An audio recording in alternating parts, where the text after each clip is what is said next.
Hello everybody and good evening. I'm currently in Eggvena outside of Vårgårda and it's a very nice night, no snow I'm afraid, and today I have the pleasure of being visited by Professor Mostad from Chalmers University, and he's going to help us, Jan and Henrik and Kalle and all others, to understand a little bit more about the Kleinbottle. The reason is that Professor Mostad is actually very into topology. He's read topology sometime. Could you tell me about topology? Uh, well, my background is that I had my PhD in a topology-related field. Oh. But that's a long while ago, and I have worked in other fields after that. So I'm working in statistics now. But I remember possibly something of my old topology. So we'll see if I can say something of interest about this. I'm quite sure. We are not so technical as to understand it fully, and this was actually invented by Professor Rapoport in Buenos Aires and Israel. And usually we start with a Necky Cube, and the Necky Cube has some other features that are quite interesting, because you can see the Necky Cube in two different ways, and this switching between ways in a flat surface, as is usually depicted, this flitching or changing of attitude is something that is brought into the Möbius strip, which is the next step. And the Möbius strip has this really weird feature that it seemed to have only one surface. So you walk on the Möbius strip and you walk a whole circle around and you don't come back to the same position. You're going to be underneath all of a sudden. And if I understand the whole thing correctly, if you take two Möbius strips, one left turn and one right turn, you will get a Kleinbottle. Is that correct? Yes, I guess so. You can glue them together. Yes. So all of these things are then topological spaces, which means that so a topological space is really a set of points that have the property that you can say something about what it means for points to be close and when they are not close. So a set with the property that you have this idea of closeness, or actually when a sequence of points converges to another point, that means that there is some type of continuity defined in the space, and then you have a topological space. So put it like that. And then you have different types of topological spaces, because you can map one to the other. Is that projection? No. So first of all, topological spaces can be many things. You can have a line, for example, or you can have a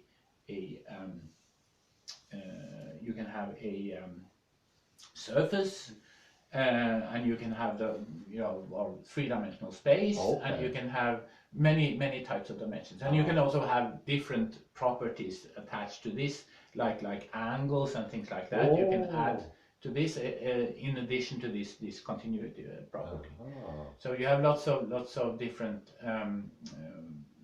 topological properties, but you can think that if you have a certain space, if you have two of these spaces and you can map the points of one space to the points of another, yes, so that there is a one-to-one correspondence. Yes. And this correspondence actually preserves the sense of continuity in both spaces. So if the properties are conserved by this one-to-one correspondence, then you can say that these two spaces are equivalent for their properties. And this makes it possible to say what kind of spaces are equivalent. Does it exist such a one-to-one correspondence? Yes, yes. Or if it doesn't. So that means it's possible to classify these spaces into different types of spaces. And the Kleinbottle is one such class of space. So for example, you can think about the surface of a sphere. That's a topological space. Yeah. And then you have the Kleinbottle, which also is a surface. But they are not the same.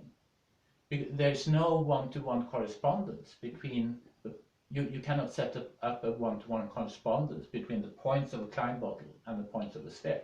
No. Because then you would, the sphere has an inside and an outside. Yes. But the Kleinbottle does not. No, that's it's a bit different there. So there's that's and the same. The Möbius strip has, it's a surface but with a boundary. Yeah. And then you can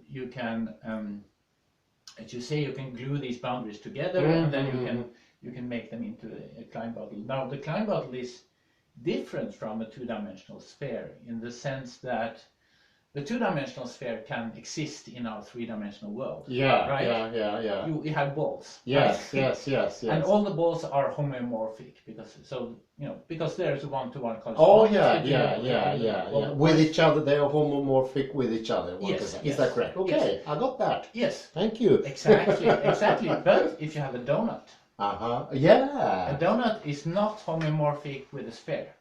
No. Because there's no way to actually map these two together. Right? So there's no equivalence between the donut and they are square. different classes of objects. But all the donuts are the same, no matter if the hole is big or small. No. And then you have a donut with two holes. Yeah. That's different from a donut with one hole. So you have all the donuts with 1, 2, 3 and so on holes, and they are different classes. And the sphere is then a donut with 0 holes. Oh yeah, right? Yeah. But then you get the Kleinbottle. And that's not homomorphic with any of these. No. And it cannot be immersed in our three-dimensional space. No. Because you can see here that this this tube here has to go through this one. Yeah. The wall. That's not possible in our space. No. But it's possible in 4 dimensions. Yeah. But because in 4 dimensions you could just move this. Well, I sort of get that. Yes. So we have some qualities that can be done in 4 dimensions that is what we usually would say impossible in 3 dimensions then. Yeah. Is that correct? It cannot be embedded in 3 dimensions, but it can be embedded in 4 dimensions. So you have a lot of different surfaces without boundaries that you have different types of classes of them. So you can add holes to these Klein bottles and so on. So you get a whole sequence of different surfaces that are released. There's another expression that really, well, I think like I halfway understand it, and they say that the Kleinbottle is a non-localized area or something like that, non-localizable or something. Okay. What do they mean by that? Is it because you cannot have a one-to-one situation with anything else, only with other Kleinbottles? Yeah, possibly. You can also. Yeah, it is that. Okay. Yeah, I think it is that because you can't have an equivalence with anything else, not a flat surface, for instance. That wouldn't work with a Kleinbottle. Therefore, you cannot have an equivalence, and therefore you cannot map it, so to speak, on something else and understand it. Okay. Yeah. Is that more or less? I don't really know exactly what they would mean by that. But I will look it up. We can have a check out on it later. But I think it could be that. No, what also is fascinating is that container and volume is the same in some circumstances in the Kleinbottle, because here it's volume becomes container. So it's like both container and volume at the same go. And that is a bit similar to Möbius strip, where outside is locally, outside and inside are different. Yes. But not globally. So not what you're globally. saying that, you know, sphere is, if you embed a sphere into three-dimensional space, then it separates that sphere into two parts. Oh yeah. The inside and the outside. Yeah. Very good. This one does not separate this. No, it doesn't do that. No. Yeah. You have to put it into four-dimensional space. Yeah. But then, of course, it's like that would be like a line in three-dimensional space. And of course, it doesn't separate anything into anything. No, it doesn't. Wow. So that was really helpful. Okay. I don't know how much I dare to press my understanding capabilities tonight, but there's always a risk me being awake all night after this. Yeah, it is actually, because I'm at the very limit of what I can understand. No, we think the Kleinbottle to be very interesting. Did it stir any interest in you when you studied, you or your classmates, or? Yes, I guess so. But I'm the type that I'm a mathematician, so I tend to understand things in terms of the math. And that means that you know, give me an equation or a proof or a concept that is mathematically precise. Then I feel that I understand things. But then if somebody draws a picture like that, I lose understanding. So I'm opposite to other people. So I mean, I need the equation or well, I would say we don't have a choice, because we can't handle equations, not to that high level. So we don't have a choice. So what I'm trying to do here is to ask Professor Mostad to give us some hints. Of course, our understanding will not be perfect, because that's impossible. We don't have the tools for that understanding. But we get some hints here. And just let me stick in a little what Rappaport wants to use this Kleinbottle for, because it's a problem here.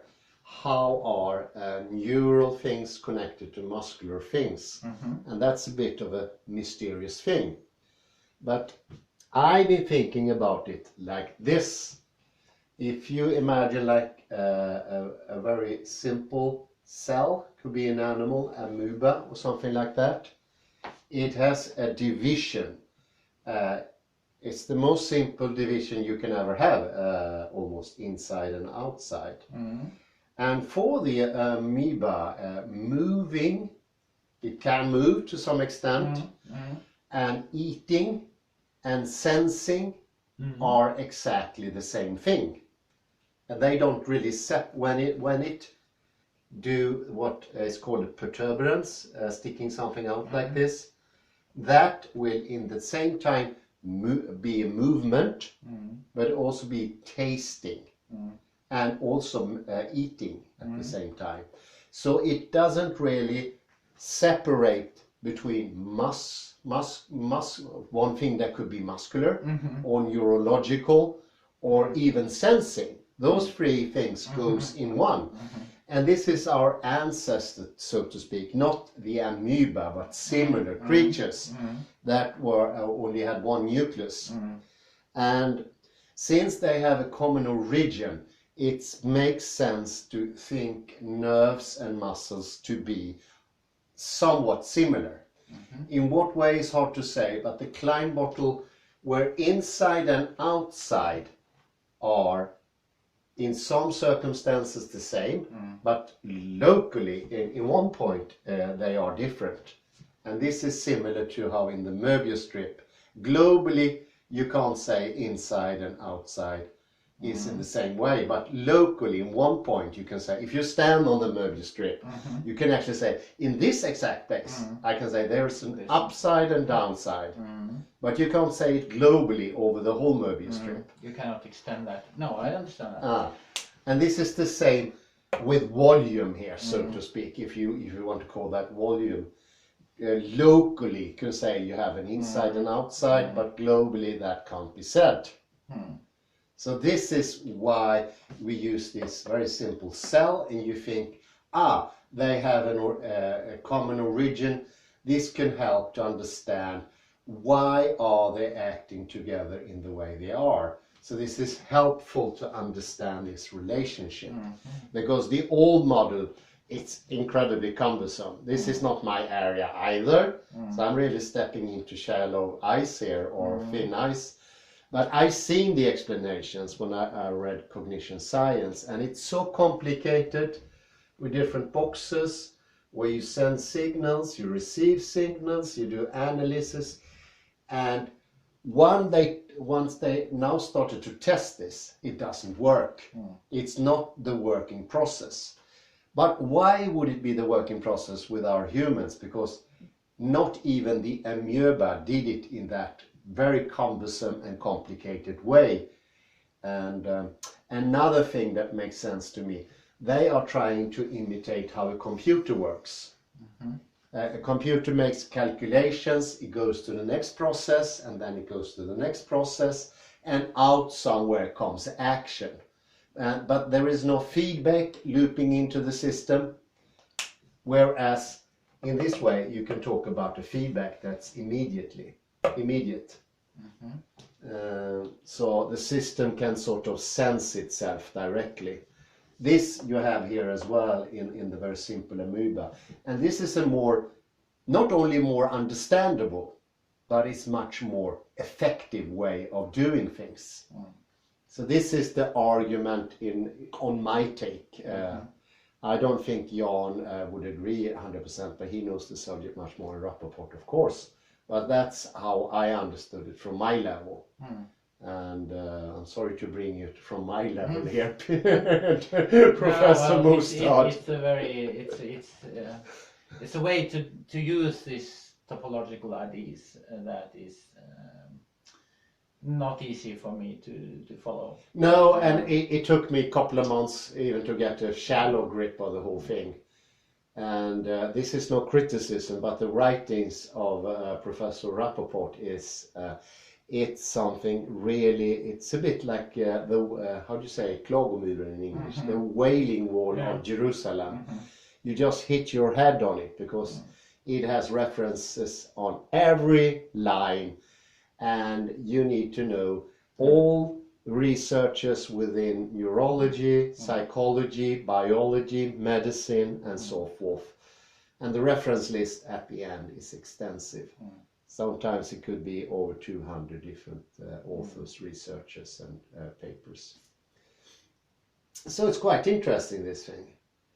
And did you call that mapping when you sort of compare one object to another one to see if there is a one-to-one equivalence? Yes, it's just a function, Yeah.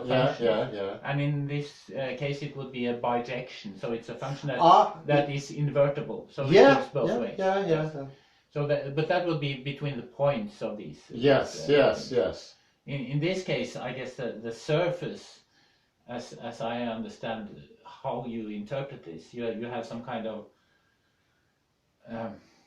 object that is connected to neurology, and then another object somehow that is connected to muscles. Yes. And then locally there is a difference, and there's a surface between them. Exactly. But then in a more global sense, they are it's the same object. Yes. Well, I think I managed to explain some of it.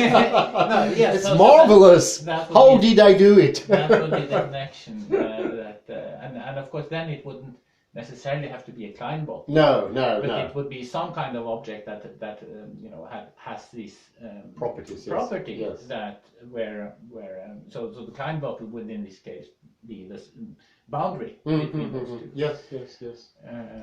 But of course, it remains to understand how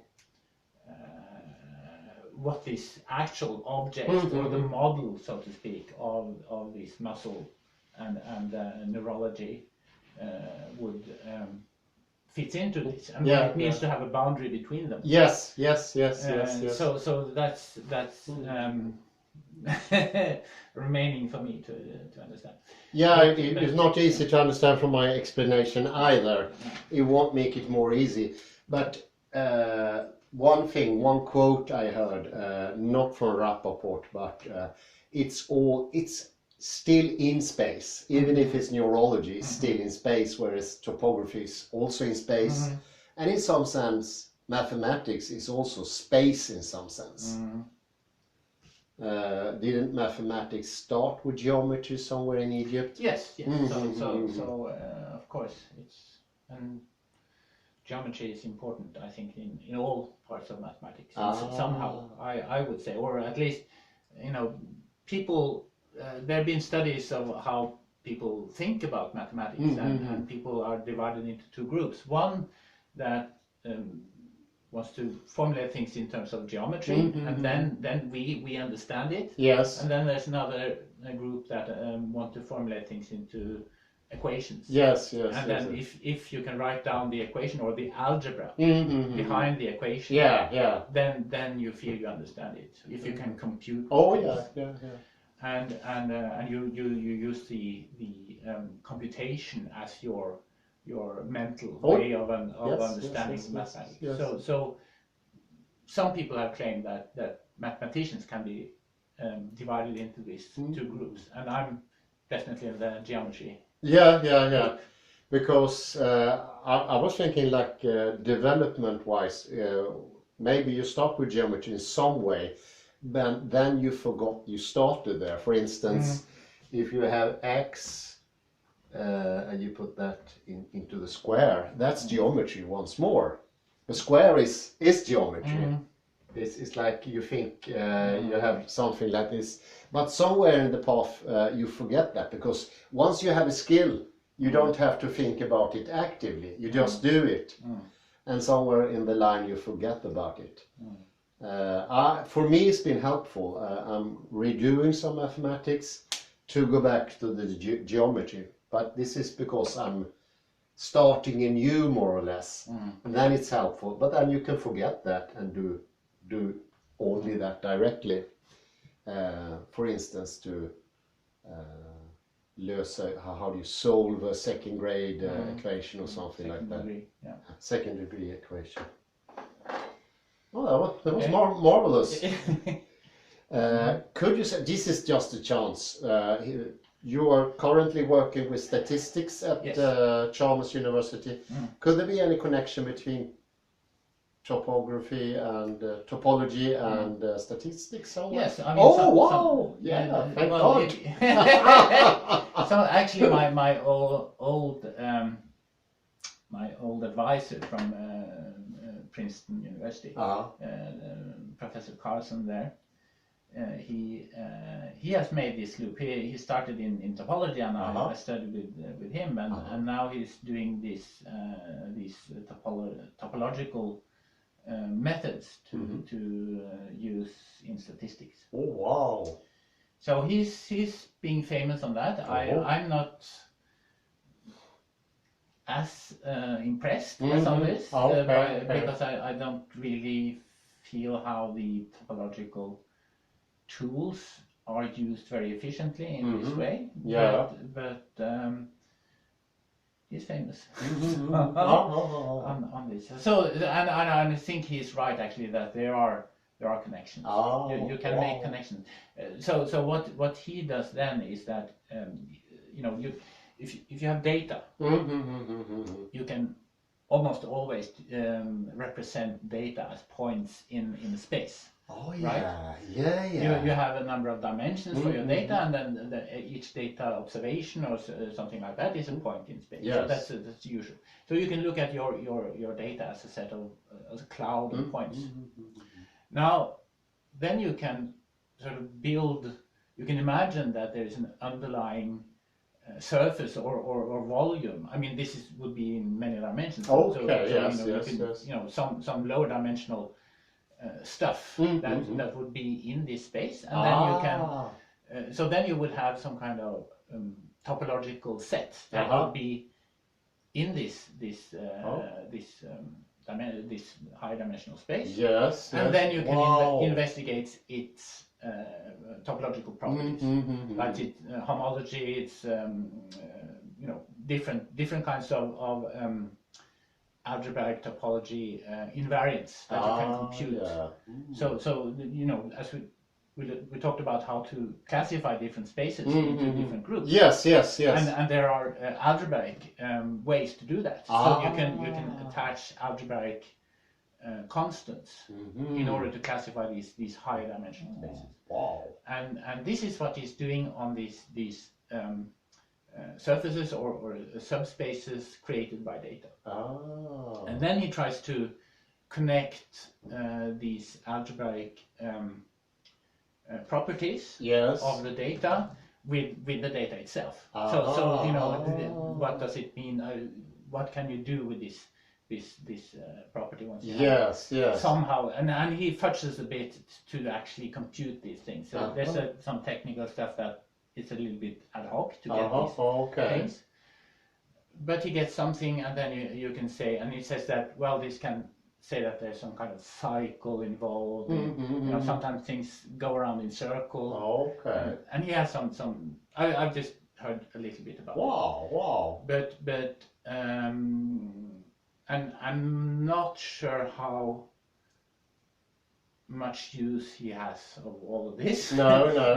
But at least he's doing this stuff. Yeah, but it still shows a close connection still also between statistics and topology then.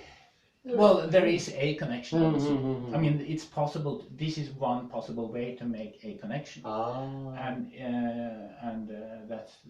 But of course, there are other ways also. So you can make a connection between anything. Anything can be connected to anything. Yeah. This is some one of your main thesis. It's all space. It's all space. Yeah. Wow. Well, I say thank you very much. As you're going to zoom in on the screen here, see what we have. And a goodbye shot here. Thank you very much, Professor Mostad, and I wish you a very pleasant night, everybody. Cheers. Bye-bye.